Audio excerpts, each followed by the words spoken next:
Mock me for not going to a strip club? Wait until your wife finds out growing. A bit of a backstory, but it makes the revenge even better. I've worked in software sales for the bulk of my career. About 10 years ago, my company was hosting its annual user conference in Las Vegas. As a sales guy, I pretty much could spend as much money as I wanted, as long as it involved clients, expensive dinners, drinks, tables at clubs, etc. The only unbreakable rule was we couldn't pay for strippers. Having been in the industry long enough, I realized what guys would do to get around this. It was common for them to explain to a manager at a strip club, and then they would have the girls' tips added to the bottle service. Even with that in place, I never thought it was a good idea to play that game, nor did I think it was a good idea to go to a strip club with clients. It was never a good look in my mind. I was roughly 27 or 28 at the time, and one of the older guys, late 40s, Jim, was the typical sleazy sales guy. He would tell half-truths to prospects, overcharge, oversell, etc. The type that creates a hassle for the services and implementation teams, but he still got paid so he didn't care. And when he got to Vegas, Jim would go crazy entertaining clients and himself. Sometimes he would go to dinner by himself, but say some senior VP was with him, and he also abused the stripper loophole.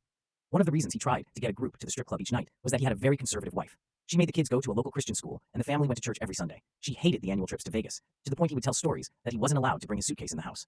He had to leave it in the garage where the laundry room was, and she would wash his clothes and then sanitize the washing machine. On the last night of the conference, he organized a shuttle from one of the big strip clubs to pick up a group. There were some open seats he was trying to fill to meet the minimum commitment for free entry to the club. Jim saw me speaking to a client and invited us. I declined. He started mocking me about being scared of pretty ladies, or that I would probably nut the first time one of them touched me, etc. This would have normally not bothered me, but he did it in front of my client. I stated, I don't want to go because I don't think it's professional. He left. I bought my client another round, and we joked about the douchebag.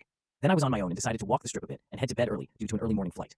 If you've ever been to Vegas, there are people on the sidewalk handing out cards that are essentially ads for escorts. They legally can't speak to you, so they slap the cards on their hands to get your attention. After a few drinks, I started taking a few. Fast forward to the next morning, when Jim and I were sitting in the airport waiting for our flight. He had stayed out to 3 or 4 a.m. and was a complete mess and totally hungover. I was 100% and enjoying his condition. At one point, he went to the bathroom and asked me to watch his bag. When he was out of sight, I added those escort cards in his bag. When his wife went to do her laundry routine when he got home, she was not happy.